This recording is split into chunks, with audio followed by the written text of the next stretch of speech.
On the 523rd day of the war in Ukraine, the fighting was concentrated in these areas.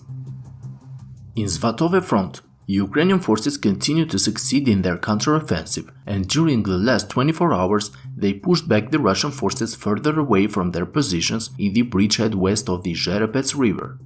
Ukrainian forces published footage of their assault near Urozhaine, where they seemed to storm and drive the Russian forces out of the nearby forest. Yesterday, Ukrainian forces managed to take control of the small village of Nadia, and fighting is now taking place east of the village. While today, there are confirmations from several sources that Ukrainian troops managed to repel Russians in Urozhaine and now have full control over the settlement. In the area southeast of Urozhaine, where the Russians started their offensive about 2 weeks ago, Ukrainian troops have almost completely pushed the Russian troops back to the line of Zherebets river. In Vremivka front, the news about the Russian counterattacks south of Staromayorsk was proven to be fake not only by pro-Ukrainian sources, but also by some pro-Russian sources. The pro-Russian Telegram channel Romanov stated that the news about the Russian counterattacks in Staromayorsk were not based on the reality of the battlefield. As I reported in the previous video, this source, which warned about the retreat of Russian forces from Staromayorsk a few days ago, now informs that the same scenario is expected to take place within the next 3 days in Urozhaine. According to him, the Russian troops there are surrounded on 3 sides: northwest, north and east, and moreover, the artillery and aviation of the Ukrainian army continuously strikes the Russian positions in Urozhaine, which makes the Russian forces unable to resist for more than 3 days under these conditions.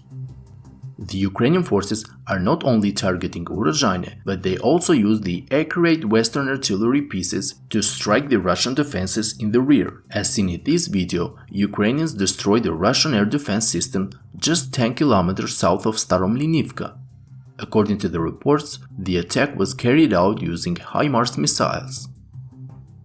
The news that the Ukrainian forces have also advanced in the eastern flank of the front, cutting the road between Novodonetsk and Kremenchuk, received further confirmation from reliable pro-Ukrainian sources today.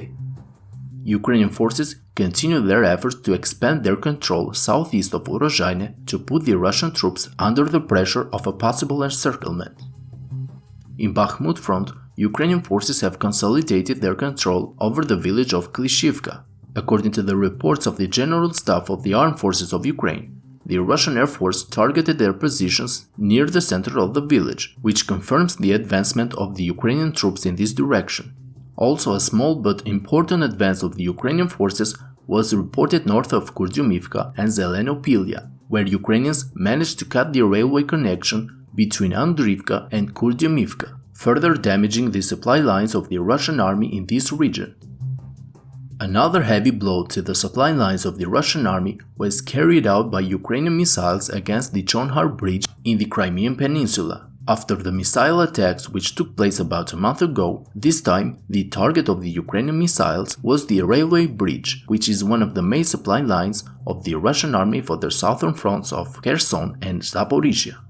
This is another bad news for the Russian army, which continues to suffer from the continuous Ukrainian attacks over their supply lines and military infrastructure in Crimea.